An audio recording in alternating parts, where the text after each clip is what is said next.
Hi hello welcome back to my channel. അപ്പോൾ ഞാനിന്ന് വന്നിരിക്കുന്നത് അത്തം ദിവസത്തെ വ്ളോഗായിട്ടാണ്. ഞാനിത് അപ്ലോഡ് ചെയ്യാൻ കുറച്ച് ലേറ്റ് ആയതാണ് കേട്ടോ. അങ്ങനെ നമ്മുടെ ഒരു ഓണക്കാലം കൂടെ എത്തി. ഇനി പൂക്കളുടെ ഒരു കളിയായിരിക്കേ ഇവിടെ. ഞങ്ങൾക്ക് 2 വർഷമായിട്ട് ഓണമല്ലായിരുന്നു കേട്ടോ. ഏട്ടൻ്റെ ഫാമിലി കുറച്ച് വലുതാണ്.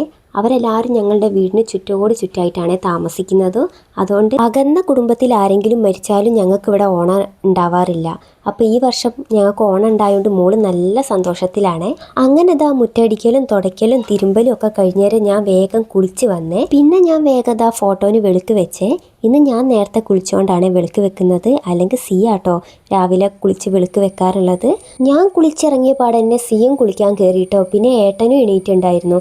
അപ്പം ഞാൻ ഞങ്ങളുടെ ബെഡ്റൂം ഒന്ന് തട്ടിക്കൊടന്ന് ജനാലൊക്കെ ഒന്ന് തുറന്നിട്ടേ. പിന്നെ ഞാൻ നേരെ പോയത് കിച്ചണിലേക്കാണ്. അപ്പോൾ ഇന്ന് ബ്രേക്ക്ഫാസ്റ്റിന് ഗോതമ്പ് പുട്ടാണ് ഉണ്ടാക്കുന്നത്. ഇവിടെ അരിപ്പുട്ടിനേക്കാളും എല്ലാവർക്കും ഇഷ്ടം ഗോതമ്പ് പുട്ടാണ്. മോക്കാണ് കേട്ടോ കൂടുതൽ ഇഷ്ടം. സിയയ്ക്ക് ഇന്ന് 2 എക്സാം ഉണ്ട്. അവൾക്ക് അതുകൊണ്ട് രാവിലെ പോകണം കേട്ടോ. അതാണ് ഞാൻ ചായൻ്റെ പണിയൊക്കെ വേഗം തീർക്കാൻ നോക്കുന്നത്.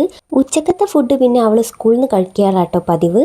പുട്ടിൻ്റെ കൂടെ കഴിക്കാൻ ഞാൻ കടലക്കറിയാണ് ഉണ്ടാക്കുന്നത്. തേങ്ങ അരച്ചിട്ടല്ലേ, മസാലക്കറി പോലെയാണ് വെക്കുന്നത്. കടല വേവിക്കാൻ കുക്കർ ഗ്യാസുമ്മൽ വെച്ചതിന് ശേഷം ഞാൻ അവിടെ പരന്ന് കിടന്ന പാത്രങ്ങളൊക്കെ ഒന്ന് ഒതുക്കി വെച്ച് തണയൊക്കെ ഒന്ന് തുടച്ച് വൃത്തിയാക്കിയിട്ടേ. അപ്പോഴേക്കും പുട്ടിൽ ആവി വരാൻ തുടങ്ങിയിട്ടുണ്ടായിരുന്നേ. ഞാനപ്പോൾ അത് വേറൊരു പാത്രത്തിലേക്ക് കുത്തി മാറ്റി വെച്ചേ. പിന്നെ ഞാൻ വേഗം സിയേൻ്റെ യൂണിഫോം ഇസ്തിരി ഇടാനോ അവളുടെ മുടി പിന്നിട്ട് കൊടുക്കാനാണ് പോയത്. എക്സാം ആണെങ്കിലും വേറെ എന്തെങ്കിലും ഫംഗ്ഷൻ ആണെങ്കിലും മുടി 2 ഭാഗം പിരിച്ചിടണം എന്നുള്ളത് അവർക്ക് നിർബന്ധമാട്ടോ. പിന്നെ ഞാൻ അവൾക്ക് വേഗം ചായ കൊടുക്കാനാണ് നോക്കുന്നത്. വണ്ടി വരാൻ ഇനി കുറച്ച് സമയം കൂടിയേ ഉള്ളേ. അപ്പോൾ ആ സമയം വരെയെങ്കിലും അവൾ പഠിച്ചോട്ടെ എന്ന് കരുതിയിട്ടാണ് ഞാൻ ഒന്ന് വായിലിട്ട് കൊടുക്കുന്നത്. അല്ലെങ്കിൽ അവൾ ഒറ്റയ്ക്ക് തന്നെയാട്ടോ സ്കൂളിൽ പോകുമ്പം കഴിക്കാറുള്ളത്. വണ്ടി വരാൻ സമയമായപ്പം പിന്നെ സിയ താഴോട്ടേക്ക് റോട്ടുമ്മൽ പോയി നിൽക്കാൻ വേണ്ടി പോവുകയാണേ. അവൾ പോയതിന് ശേഷം കേട്ടോ ഞാൻ പൂടാനൊക്കെ നോക്കിയത്. പൂത്തറ ഞാൻ കുളിക്കുന്നതിൻ്റെ മുമ്പ് തന്നെ ചാണകം വെച്ച് മെഴുകിയിട്ടുണ്ടായിരുന്നേ.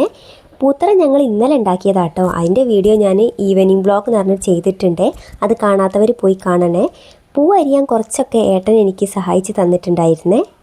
അപ്പോൾ ഇതാട്ടോ ഞങ്ങളുടെ ഇന്നത്തെ അത്തപ്പൂക്കളം. കൊള്ളാവോ? കുറച്ച് വാങ്ങിയ പൂവും ബാക്കി ഞങ്ങളുടെ വീട്ടിലുള്ള പൂക്കളൊക്കെയാണ് പറിച്ചു വെച്ചത്. പിന്നെ ഞാൻ കയ്യോടെ തന്നെ അവിടേക്കൊന്ന് വൃത്തിയാക്കിയിട്ട് കുറച്ച് ചെട്ടീൻ്റെ വിത്തുണ്ടായിരുന്നു കേട്ടോ എനിക്ക് മുളപ്പിക്കാനിടാനായിട്ട്. അത് ഞാൻ പിച്ചിയിട്ട് വേഗം മാവിൻ്റെ ചോട്ടിൽ കൊണ്ടിട്ടേ. അപ്പം ഞങ്ങളുടെ ഇന്നത്തെ വ്ളോഗ് ഇഷ്ടപ്പെടുകയാണെങ്കിൽ എല്ലാവരും വീഡിയോ ലൈക്ക് ചെയ്യണം. അതുപോലെ ചാനൽ സബ്സ്ക്രൈബ് ചെയ്യാനും മറക്കരുതേ.